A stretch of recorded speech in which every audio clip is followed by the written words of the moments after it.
dos espermas valientes ingresan y fecundan a dos óvulos.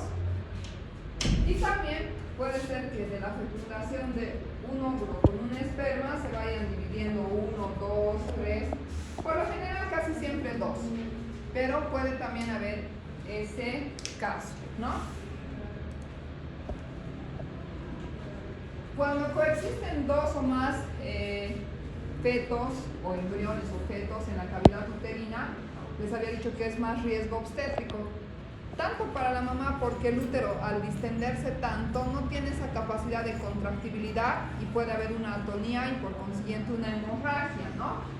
De acuerdo a su cigosidad, es decir, a cuántos huevos se han formado, se van a clasificar en monocigotos y dicigotos.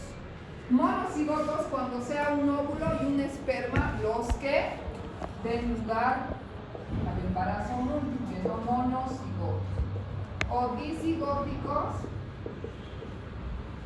cuando sean dos espermas con dos óvulos distintos.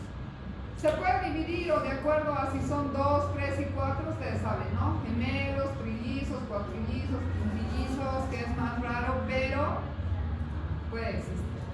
Entonces, en el embarazo gemelar, vean ustedes que dependiendo de que si se forma con un óvulo o un esperma, se pueden formar dos cavidades diferentes y separadas, o también pueden estar dentro de una sola bolsa y compartir una sola placenta. Aquellos que compartan una sola bolsa y una sola placenta, por lógica, a ver, imagínense dos dándose vueltas, ¿qué va a pasar?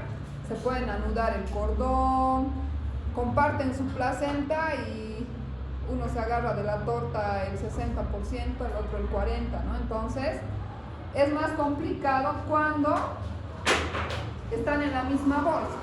Y de acuerdo también a sus tamaños y las bolsitas que tengan, estos se pueden acomodar, cefálicos, pélvicos, uno cefálico, el otro transverso y demás, como vamos a averiguar más adelante.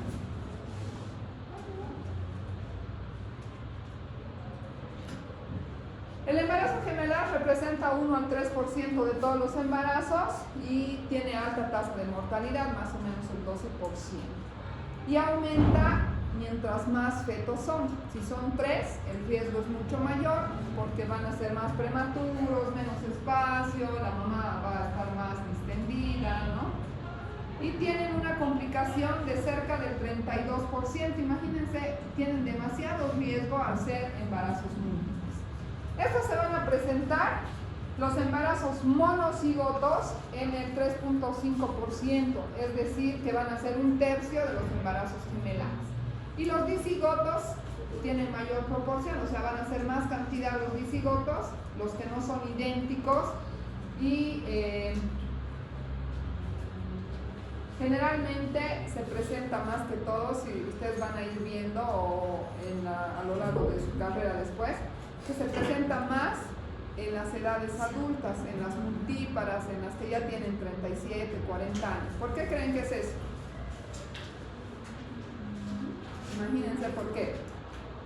Va a ser más frecuente en las edades ya cerca a los 40, como en la menopausia, porque sus ciclos ya están disregulados, ¿no? En algún ciclo puede que no ovule, en otro ovule 2, 3 óvulos, y si la paciente no se cuida con anticoncepción, puede embarazarse de un embarazo.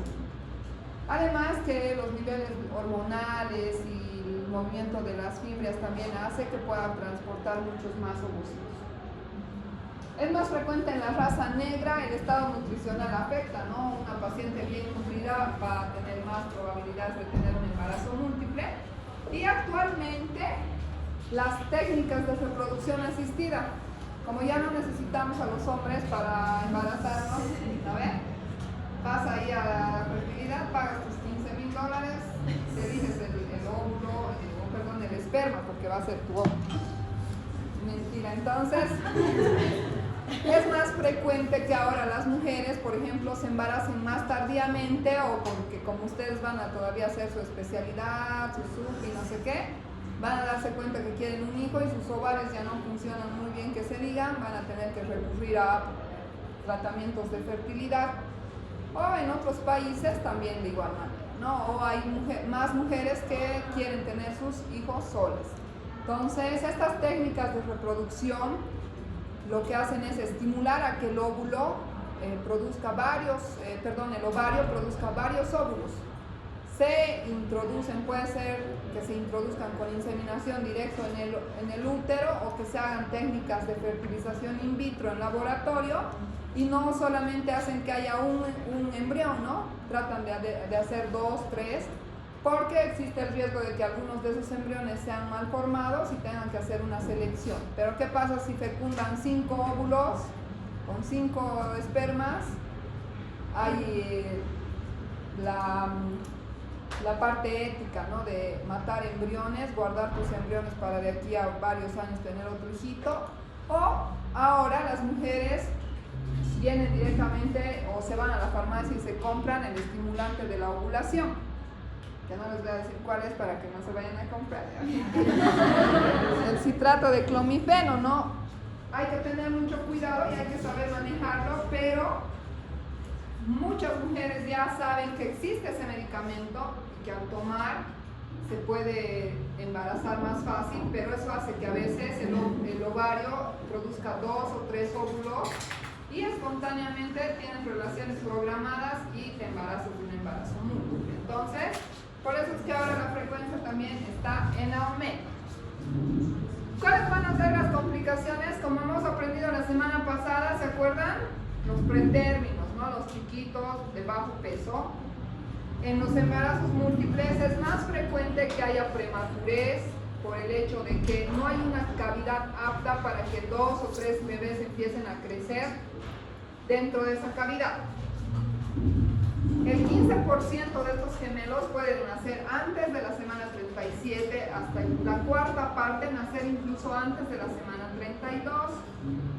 Tener bajos pesos al nacimiento, tienen más riesgo de mortalidad en los primeros días o la primera semana, o también muchas veces al ser prematuros tienen parálisis cerebrales, ¿no? O sea, alteraciones del desarrollo neurológico. Vean aquí en este cuadrito la diferencia de complicaciones entre un embarazo único y un embarazo múltiple.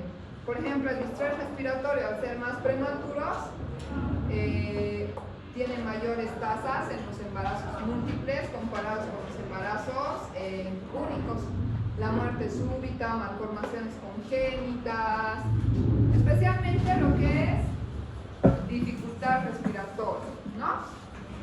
Entonces existen factores de riesgo o factores que hacen que una mujer pueda embarazarse con un embarazo múltiple, especialmente la herencia, ¿no?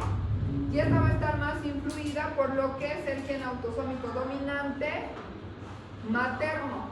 Es decir, que si su mamá, la hermana de su mamá tiene gemelos, hay más posibilidades de que tengan embarazos múltiples en próximas generaciones. La raza negra, como les decía, es más común que tengan embarazos múltiples.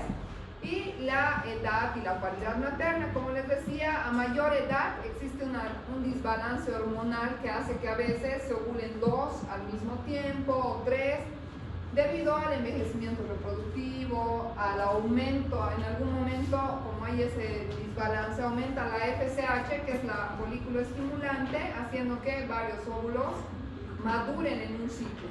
Y a veces la mujer no tiene ciclos 1 mes, 2 meses, piensa que ya no tiene ciclos y resulta que no se cuida y se embaraza, ¿no? De gemelos.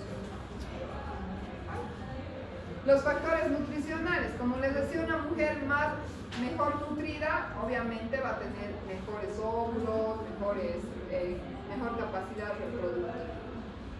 Las técnicas de reproducción asistida actualmente han hecho que se incremente mucho más el tener embarazos múltiples. Y también el uso de, por ejemplo, anticonceptivos orales hace que de alguna manera afecten el movimiento de las fimbrias, haciendo que tengas más probabilidad de tener embarazos múltiples. Existen diferentes tipos, como les he dicho, de acuerdo a que si se fecunda un solo óvulo o se fecundan 2 óvulos, ¿no? y además el tiempo en el que se realice la división celular. ¿Se acuerdan de la división celular? Se unen, empiezan, ¿no?, a formarse primero de dos, luego se va haciendo una mórula y así sucesivamente, y recién se va formando lo que es un embrión. Básicamente, entonces, los embarazos gemelares se van a dividir en monocigotos y disigóticos. Esa es la clasificación más general. Los monocigotos resultan de la fecundación, como dicen, ¿no? Mono es uno. Los monocigotos van a resultar de la unión de un óvulo con un espermatozoide y por divisiones celulares van a dar lugar a 2, 3 o 4 embriones. Estos, porque tienen la misma carga genética, obviamente van a ser gemelos o trillizos idénticos, porque comparten el material genético, pero representan solamente un tercio, es decir, el 33%. El 60% van a ser disigotos. Estos resultan de la fecundación de 2 óvulos y 2 espermatozoides. Si fueran trillizos tendríamos que decir trisigóticos, ¿no? Pero por lo general solo son disigóticos. Tienen una composición genética diferente y cada uno tiene su propia placenta y su propia bolsa. Entonces, igual vean, los monocigotos solo son un tercio, los disigóticos el 2 tercios. De acuerdo a la división y el día o el momento en el que se dividan los monocigotos, van a dar lugar a una subdivisión que van a ser los monoamnióticos, monocoriónicos o biamnióticos y bicoriónicos. ¿Qué significa monoamniótico? ¿Qué? Una sola bolsa amniótica, ¿no? Monocoriónico, coriónico es la placenta. Monocoriónico entonces va a tener una sola placenta. Y los biamnióticos bicoriónicos, 2 placentas y 2 bolsas, ¿no? Y los disigóticos hemos dicho que siempre van a tener su bolsa y su placenta porque son diferentes, solo que viven en la misma casa. Son hermanos, pero que son independientes, ¿no? Entonces, los monocigotos se van a subdividir de acuerdo al tiempo en el que ocurre la división celular. Vean, si se divide a las 72 horas después de la fecundación, vamos a dar lugar a los bicoriales biamnióticos. Es decir, mientras más pronto se divida, cada uno va a tener su propia placenta y su propio saco amniótico. No es tanto, no el 30% nomás. La mayoría va a ser monocorial biamniótico y la división sucede entre el día 4 y 8 después de la fecundación. O sea, casi cerca a la semana después de que se fecundó, recién se han dividido en dos sacos, pero solamente ya tienen una sola placenta. Pasados los 8 días de la fecundación, o sea, ya es tarde para que cada uno forme su bolsa y su placenta, van a estar, y es solamente un 5%, los monocoriales monoamnióticos. Y estos, por si acaso, para que se acuerden toda la vida, los mono son los más riesgosos, porque les he dicho que los dos están ahí, se pueden envolver, o puede haber que uno sea el que se coma más de la sangre materna y el otro sea el receptor, o a veces uno se muere. El riesgo de mortalidad en los gemelos monocoriales monoamnióticos es mucho mayor. O sea, sí puede tener muchas complicaciones. ¿Y los siameses? ¿Han escuchado hablar de los siameses? Recién creo que se han casado, ¿eh? Unas siamesas.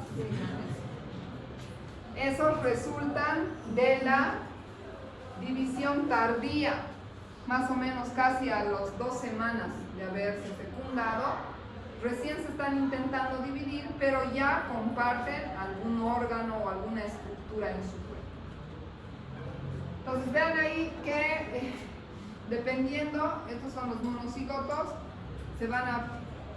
si son temprana la división, se va a formar dos placentas y 2 sacos. Se pueden formar monocorial o biamnióticos o también monocorial monoamnióticos, ¿no? 2 bolsitas con una sola placenta o que compartan tanto el saco como la placenta. Medio atrás. Los siameses son aquellos que se van a dividir tardíamente, luego de los más o menos 13, 14 días de lo que se formó el disco embrionario. Por eso es que la división es incompleta y se forman gemelos unidos o siameses. Mientras más tarde sea la división, mucho más órganos van a compartir. Y también estos tienen una subdivisión o se dividen de acuerdo al órgano que comparten, ¿no? El 73 a 75%, o sea, una gran proporción, comparten el tórax y se llaman toracópagos o psicópagos, esternópagos, dependiendo de qué parte del tórax están unidos, ¿no? En esta conexión casi siempre están cara a cara y depende de cuántos órganos se hayan ya formado hasta ese momento, pero tienen a veces órganos separados y son unidos solamente con el hígado. Es raro que compartan, por ejemplo, un corazón, ¿no? Es bien raro. Los pipópagos, del 18 al 20%, van a estar unidos a través de la espalda, la pelvis, el sacro o el coxis, ¿no? De la parte inferior. Y los tubos digestivos a veces tienen malformaciones anorrectales o del tracto digestivo, teniendo un solo ano, un solo recto, o genitourinarias. Los isquiópagos, el 6%, van a estar unidos por la nalga y los cuerpos están fusionados en la región pélvica, ¿no? Por encima están separados, es como que tuvieran dos cuerpos o tórax separados. Y los craneópagos, que son algunos que también hemos podido ver, se hallan unidos por la parte media de la cabeza. Y casi siempre los cerebros están separados, ¿no? Y a veces también existen los gemelos siameses asimétricos. Uno es pequeño y el otro es normal. Estos se conocen como, o pueden ser como parásitos. Para el diagnóstico, nuevamente, lo que nos va a permitir saber si estos son monocoriales, bicoriales, monoamnióticos y demás, ¿qué es? La ecografía, ¿no? Y la ecografía temprana, o sea que la ecografía que se haga entre la semana 7, 8 hasta 10, 12 más o menos, nos va a permitir, vean, ¿cuántos aquí hay? Esto es biamniótico, ¿no? Tiene dos sacos y tiene además sus placentas, o esto tiene una sola placenta monocorial, parece biamniótico, ¿no? Porque tiene el signo de T. Entonces, la ecografía en edades tempranas nos permite ver con más claridad si estos son, de acuerdo a la clasificación, disigóticos o monocigóticos. Y este diagnóstico ecográfico se conoce o se realiza especialmente para saber la corionicidad. Más que saber si tiene una o dos bolsas, lo que nos importa es saber si tiene una o dos placentas, porque hemos visto ya en algunas patologías, o les he ido diciendo que la placenta es el medio de intercambio, ¿no?, entre la mamá y el bebé. Pues imagínense que cuando tenga una sola placenta, no se divide, ¿no? 50% de la placenta es para ti y 50% para este otro bebé. A veces no existe eso y los vasos se van formando de manera irregular, haciendo que uno tenga mayor beneficio que el otro que sí, ¿no? Entonces, es importante saber la corionicidad ya en el control prenatal para ir sabiendo si va a tener o no complicaciones. Si sabemos que es un monocorial monoamniótico, vamos a tener mucho más cuidado y ese es mucho más riesgoso. Tenemos que programar la cesárea, llamarle a la paciente más seguido, porque sabemos que se puede complicar más fácilmente, ¿no? Entonces, lo ideal es que el diagnóstico de la corionicidad se haga hasta antes de las 15 semanas. Y también podríamos hacer un estudio de las malformaciones, aneuploidías, ¿no? Síndrome de Down, algún síndrome, porque el embarazo múltiple tiene mucho mayor proporción de malformaciones congénitas. Además de la ecografía, ¿qué vamos a utilizar para hacer el diagnóstico? Si ustedes no tienen ecografía, ¿qué cosa creen que harían? La clínica, ¿no? La clínica es muy importante porque, imagínense, 2 bebés en una pancita, ¿cómo va a ser la altura uterina? ¿Qué? ¿Mayor o menor? Mayor, ¿no? Si hay 2, no va a estar. Si de 37 semanas es 30 centímetros, imagínense un gemelar tendrá que ser pues más de 35, 37, a veces 40. Si son obesos, algunos pacientes hasta llegan a tener alturas de 45, ¿se imaginan? Así, no pueden caminar las pobres señoras. Entonces, la altura uterina va a ser mayor, especialmente a partir de la semana 20 a 30. En promedio más o menos unos 5 centímetros por encima de lo que normalmente deberíamos tener para esa edad. Si hacemos maniobras de Leopold, ¿vamos a tocar más partes fetales o no? Sí, ¿verdad? Porque va a haber 2 cabezas, 4 miembros superiores, 4, imagínense si son primizos, 6, ¿no? Entonces, al hacer las maniobras podemos palpar más partes fetales, eso nos puede ayudar, orientar a que puede ser un embarazo nulo. Y también vamos a escuchar diferentes latidos cardíacos, no es que los 2 bebés laten a 140. Siempre va a haber una diferencia entre uno y otro feto de por lo menos 10 a 15 latidos. Si escuchan en uno 140, el otro tal vez es 125, ¿no? Entonces, ahí se van a diferenciar y van a saber. Y siempre tienen que tratar de buscar ambos focos cardíacos, ¿no? ¿Qué va a pasar con la hormona coriónica? La hormona coriónica se produce durante el embarazo, ¿verdad? Al principio sale positivo, negativo, pero también nosotros la podemos cuantificar. ¿En qué patología también hemos cuantificado y es importante la hormona coriónica? En la mola, porque se incrementa mucho más, ¿verdad? En el embarazo múltiple también va a estar más elevada. ¿Por qué? Porque si hay 2 placentas, va a haber más hormona coriónica, ¿verdad?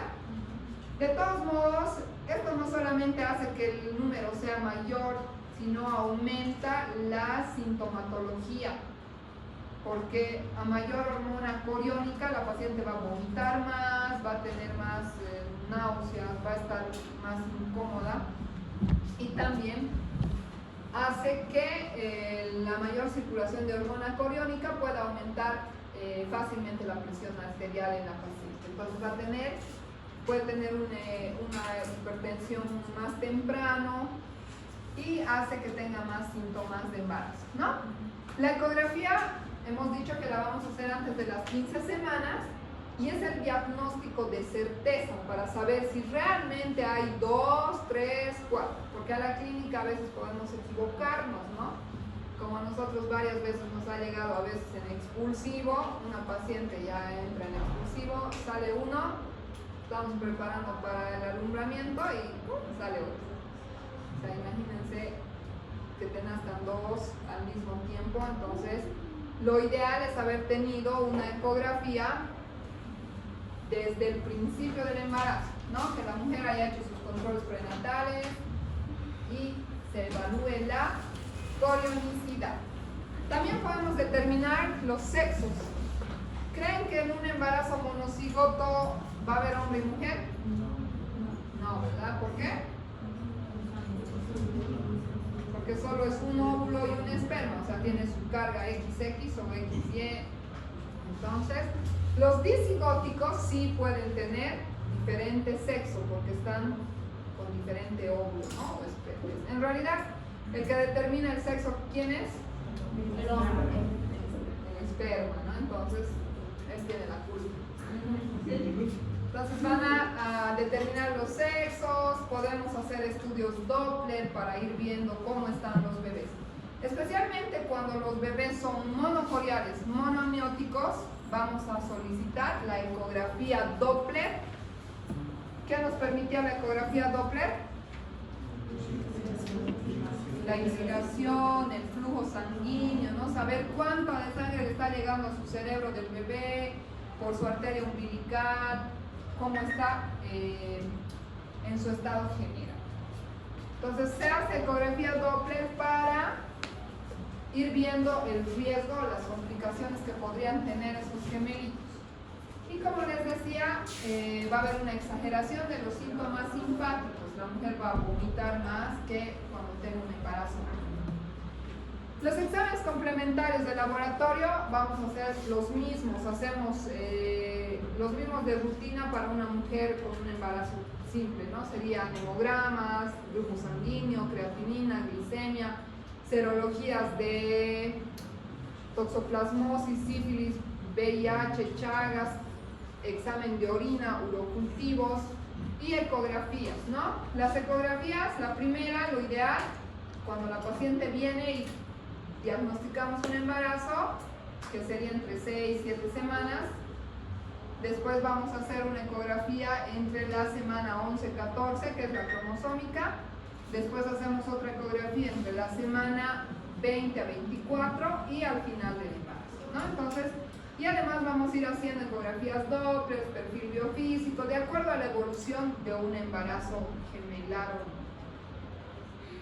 Vamos a hacer diagnósticos diferenciales porque no todas las pacientes que tengan una altura uterina mayor a lo esperado van a tener embarazos múltiples. O tenemos que ver si, por ejemplo, la vejiga está distendida, tiene un globo vesical, puede ser que lo suspenda el útero, ¿no? También puede ser que exista polidramnios, mayor cantidad de líquido amniótico en el saco, que haga que parezca que fuera un embarazo múltiple por clínica. La mola también va a dar úteros más grandes, ¿no? Hemos visto en la parte de... Si la paciente además de su embarazo tiene un mioma, que a veces pueden ser de gran tamaño, también hay que hacer un diagnóstico diferencial, o masas anexiales, o que el feto sea macrosómico, ¿no? Más que todo para la parte clínica, porque, para ver por qué tiene más altura uterina. La mortalidad con un embarazo múltiple va a ir aumentando a mayor número de fetos, ¿no? Puede ser de 3 a 7 veces más riesgo de muerte y de enfermedades de los fetos en relación a un embarazo único. Puede haber más trastornos hipertensivos. El mismo hecho de que haya más hormona coriónica hace que haya más riesgo de hipertensión.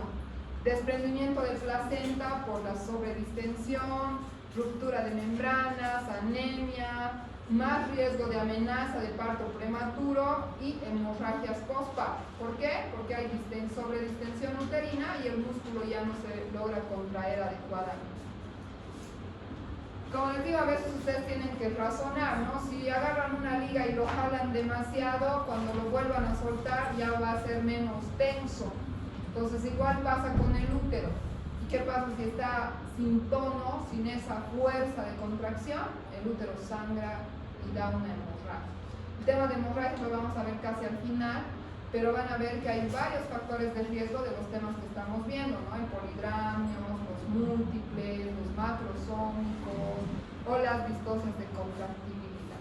Y también puede haber más riesgo de restricción de crecimiento intrauterino que habíamos visto la semana pasada, porque sabemos que la placenta, al estar compartida, puede nutrir menos que a un embarazo único normal. Para la mamá también puede haber más traumas durante el parto. Imagínense que uno esté, el primero está cefálico, no nos hemos dado cuenta, el segundo es transverso, nace el primero por parto normal y el segundo puede tener un prolapso de un miembro, una mano que se prolapsa. Entonces en ese caso atendemos el parto del cefálico, pero necesitamos hacer una cesárea del segundo producto, ¿no? Que ocurre en algunos casos.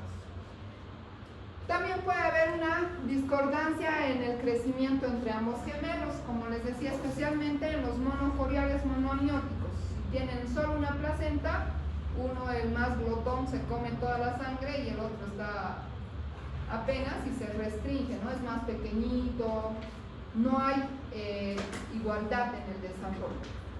En estos bebés que comparten una sola placenta, es muy frecuente que haya el síndrome de transfusión feto-fetal. Eso significa que una placenta, como les decía, de un bebé y el otrito sea así chiquitito, ¿no? Este se agarra la mayor parte de la placenta y este se agarra un poco. Además que hay algunos vasos que se van a ir o van a ver como unas fístulas, como unas uniones anormales, haciendo que la sangre, que en vez que vaya a los dos por igual, la sangre que iba a ir a este bebé, por estas anastomosis arteriales o venosas anómalas, se vayan hacia el otro feto.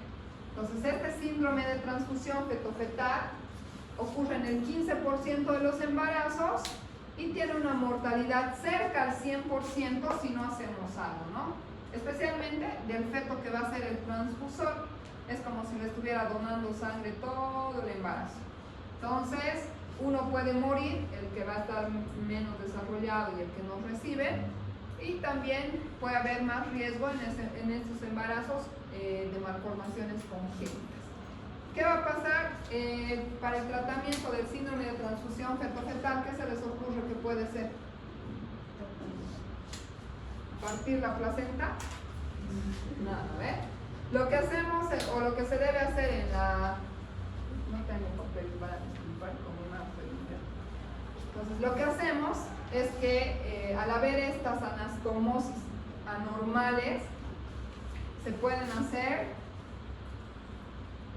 tratamientos con láser. Actualmente lo que hacemos es anular este flujo, pues este paso, y hacer que no existan estas anastomosis y hacer que el otro fetito logre tener la distribución sanguínea adecuada, ¿no? La coagulación con láser de estas anastomosis se realiza por vías fetoscópicas, es decir, durante el embarazo se introducen unas cánulas ecoguiadas que tienen unos diámetros de milímetros, se ingresa y se va coagulando con láser estas uniones, haciendo que se normalice el flujo sanguíneo. ¿No tienen un papelito?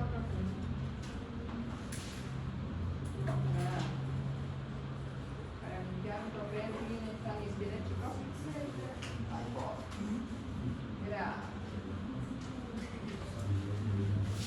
Entonces así se revierte ese proceso hemodinámico, ¿no?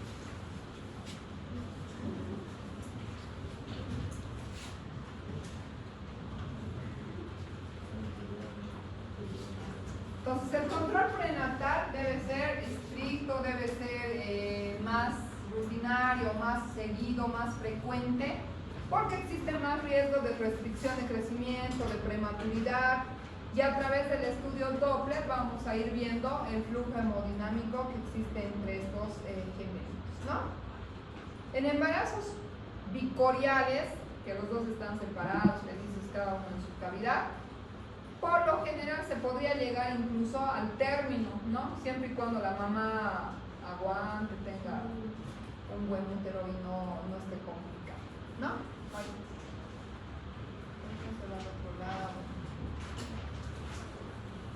Entonces, la gestación monocorial tiene mucho más riesgos por todo eso que les he dicho, porque comparten la placenta, tienen el mismo saco, hay transfusión feto-fetal. Vamos a solicitar estudios más seguidos, quizás ecografías más frecuentes.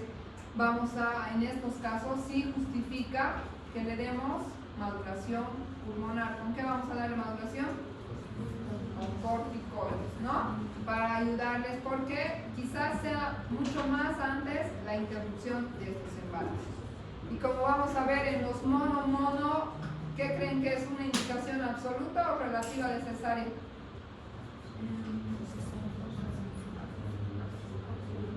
¿Le van a dar opción a parto a un monocorial monoamniótico? Nunca, porque si sale uno, el líquido se sale, si el otro ahí se tranca, no sé, o comparten una sola placenta, sale uno, se supone que debería alumbrar su placenta, salir el otro y no. Entonces, esta es una indicación absoluta. Todos los monocoriales monoamnióticos van a terminar siempre en cesárea, ¿no? Entonces es un riesgo el atender un parto en un embarazo múltiple, es mucho más riesgoso que atender a un parto único. Se debe decidir si van a dar opción a parto o no, tomando en cuenta varias complicaciones, especialmente el peso de los productos y la presentación, ya como vamos a ver más adelante. Y va a haber un equipo multidisciplinario, obviamente los obstetras, los neonatólogos, el anestesiólogo. En caso de embarazos biamnióticos, podríamos pensar en darle opción a parto. ¿Cómo es que decidimos darle opción a parto o elegir cesárea? A través de la evaluación de la edad gestacional, el peso de los productos y la presentación de ambos fetos. Siempre cuando ya estamos cerca al nacimiento solicitamos una ecografía para estimar el peso más o menos, ¿no? Imagínense, si es macrosómico, en la ecografía ya nos va a decir que tiene 4,300, 4,200, a esa mamá no le vamos a someter a un parto, a no ser que ya sea multi, tenga unas buenas caderas y demás. En la gestación monoamniótica, como les he dicho, por ser de riesgo, alta mortalidad, la cesárea es la electiva, es decir, que sí o sí tiene que ser cesárea. Vean que hay varias patologías asociadas a un embarazo múltiple, ¿no? Hay más riesgo de aborto, más riesgo, ya hemos ganado, creo. ¿Cómo acabó? ¿Acabó? No hay ya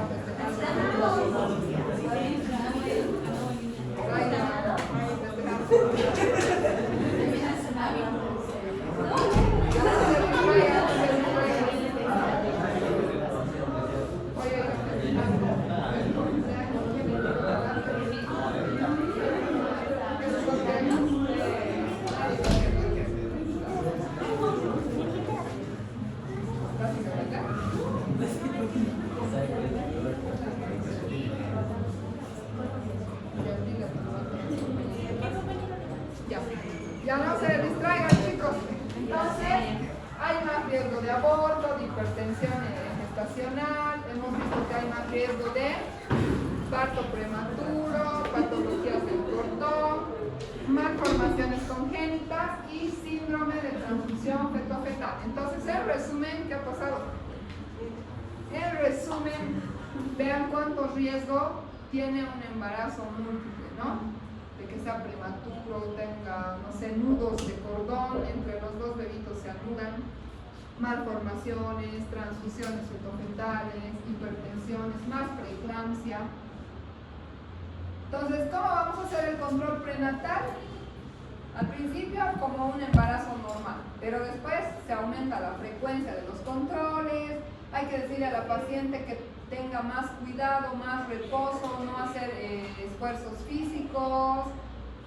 En casos en los que haya amenazas, darles corticoides, uteroinhibidores, ¿no?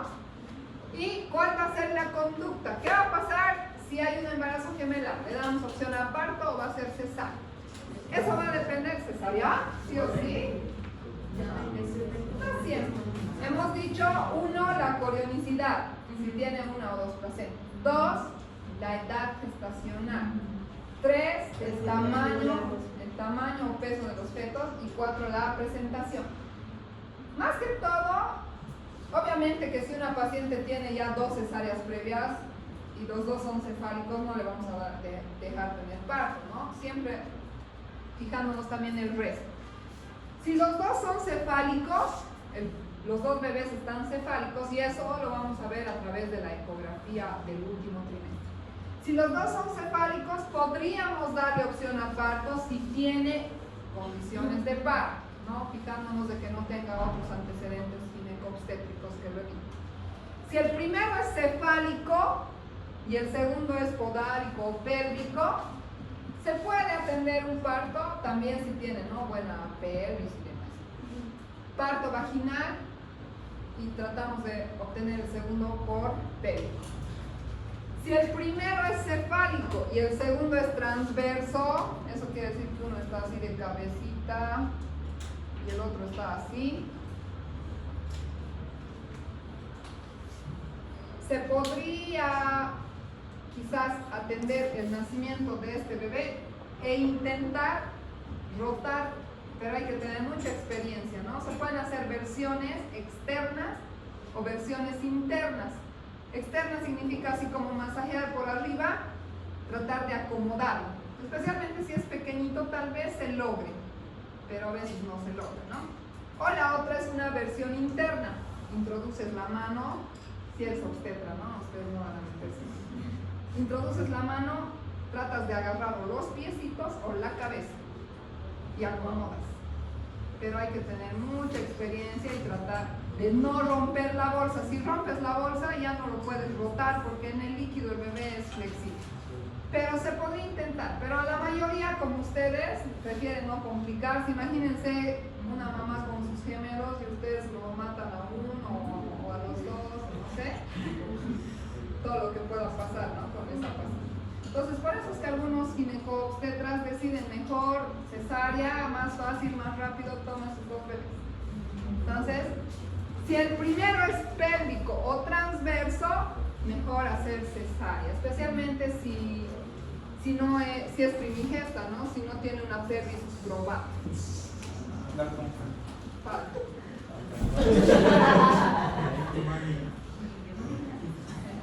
Entonces, como les decía, algunos prefieren hacer cesárea, no le dan opción a nada, cesárea. Muy bien. Podemos irnos. Entonces, chicos, también la conducta va a depender de la corionicidad, ¿no? Si son mono, cesárea. Si son monitos, cesárea, ¿no? Y en los biamnióticos hemos dicho que va a depender del peso, de la presentación, de que si la paciente tiene o no condiciones de parto y demás. ¿Bien? Hemos terminado. ¿Tienen alguna duda de este tema, chicos?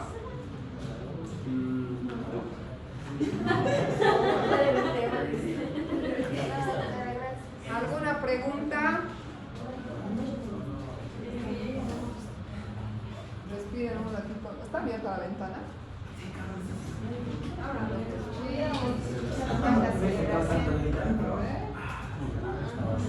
¿Ya finaliza?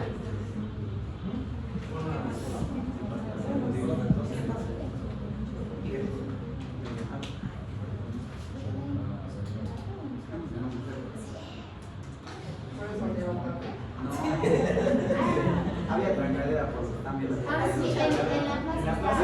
En la radio estoy escuchando. Se ha partido. Ah, ya. En la plaza de Falta Yo siempre me acuerdo de Chao. No, Denis sería el profe.